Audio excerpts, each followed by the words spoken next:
ಕಾಂಗ್ರೆಸ್ಗೆ ತಿರುಗೇಟನ್ನ ಕೊಡಲು ಬಿಜೆಪಿ ಮತ್ತು ಜೆಡಿಎಸ್ನಿಂದ ಪ್ಲಾನ್. ಕುಪೇಂದ್ರ ರೆಡ್ಡಿ ಗೆಲುವಿಗೆ ದೋಸ್ತಿಗಳು ತೆರೆಮರೆಯಲ್ಲೇ ತಂತ್ರವನ್ನ ರೂಪಿಸುತ್ತಿದ್ದಾರೆ.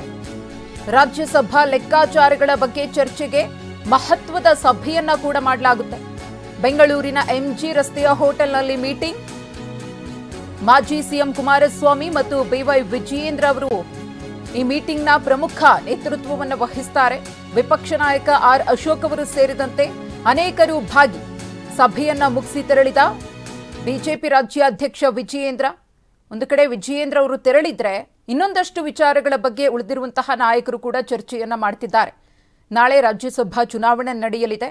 ಆ ನಿಟ್ಟಿನಲ್ಲಿ ತಮ್ಮ ಶಾಸಕರನ್ನ ಹಿಡಿದಿಟ್ಕೊಳ್ಳೋದು ಹಾಗೆಯೇ ಕಣದಲ್ಲಿರುವಂತಹ ಅಭ್ಯರ್ಥಿಗಳನ್ನ ಗೆಲ್ಲಿಸಿಕೊಳ್ಳೋದಕ್ಕೆ ಬೇಕಾದಂತಹ ಎಲ್ಲಾ ರೀತಿಯ ಸ್ಟ್ರಾಟಜಿಗಳನ್ನ ಬಿಜೆಪಿ ಮತ್ತು ಜೆಡಿಎಸ್ನ ದೋಸ್ತಿಗಳು ನಡೆಸ್ತಾ ಇದ್ದಾರೆ. ಒಂದು ಕಡೆ ಕಾಂಗ್ರೆಸ್ನ ಶಾಸಕರು ಇವರನ್ನ ಸಂಪರ್ಕ ಮಾಡ್ತಾರೆ ಅಥವಾ ಕಾಂಗ್ರೆಸ್ನ ನಾಯಕರು ಬಿಜೆಪಿ ಜೆಡಿಎಸ್ನ ಶಾಸಕರನ್ನ ಸಂಪರ್ಕ ಮಾಡಬಹುದು ಅನ್ನೋ ಭೀತಿಯೂ ಕೂಡ ಇಲ್ಲಿ ಕಾಡ್ತಾ ಇದ್ದು, ಆ ನಿಟ್ಟಿನಲ್ಲಿ ಇರುವಂತಹ ಅಸಮಾಧಾನವನ್ನ ಹೇಗೆ ಹೋಗಲಾಡಿಸಿ ಚುನಾವಣೆಯನ್ನ ಎದುರಿಸಬೇಕು ಅನ್ನೋದ್ರ ಬಗ್ಗೆ ಚರ್ಚೆಗಳು ನಡೆದಿದೆ. ರಾಜ್ಯಸಭೆ ಗೆಲ್ಲೋಕೆ ಅಖಾಡಕ್ಕಿಳಿದ ಸಿಎಂ ಮತ್ತು ಡಿಸಿಎಂ.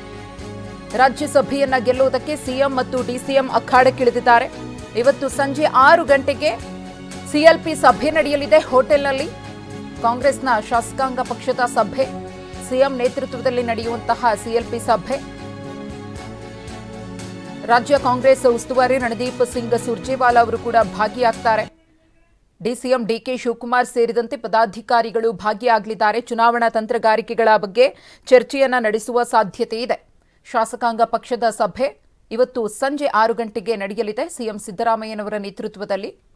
ಈವರೆಗೂ ಕೂಡ ಚುನಾವಣೆಯ ನಿಟ್ಟಿನಲ್ಲಿ ಏನೆಲ್ಲ ತಯಾರಿಗಳನ್ನು ಮಾಡಿಕೊಳ್ಳಲಾಗಿದೆ, ನಾಳೆ ಎಷ್ಟು ಎಚ್ಚರಿಕೆಯನ್ನು ವಹಿಸಬೇಕು, ತಮ್ಮ ಶಾಸಕರನ್ನ ಹಿಡಿದಿಟ್ಕೊಳ್ಳೋದಕ್ಕೆ ಅಥವಾ ಬಿಜೆಪಿ ಮತ್ತು ಜೆಡಿಎಸ್ನ ನಾಯಕರುಗಳು ಕಾಂಗ್ರೆಸ್ನ ಶಾಸಕರನ್ನ ಸಂಪರ್ಕಿಸದಂತೆ ಯಾವ ರೀತಿಯಾಗಿ ಮುತುವರ್ಜಿಯನ್ನು ವಹಿಸಬೇಕು ಅನ್ನೋದರ ಬಗ್ಗೆಯೂ ಕೂಡ, ಹಾಗೆಯೇ ಶಾಸಕರನ್ನ ವಿಶ್ವಾಸಕ್ಕೆ ತೆಗೆದುಕೊಳ್ಳುವ ನಿಟ್ಟಿನಲ್ಲೂ ಕೂಡ ಇವತ್ತು ಸಂಜೆ 6 ಗಂಟೆಗೆ ನಡೆಯುವಂತಹ ಸಭೆ ಮಹತ್ವದ ಪಾತ್ರವನ್ನು ವಹಿಸಲಿದೆ. ರಾಜ್ಯ ಕಾಂಗ್ರೆಸ್ ಉಸ್ತುವಾರಿಯಾಗಿರುವಂತಹ ರಣದೀಪ್ ಸಿಂಗ್ ಸುರ್ಜೇವಾಲಾ ಅವರು ಕೂಡ ಸಭೆಯಲ್ಲಿ ಭಾಗಿಯಾಗ್ತಾರೆ.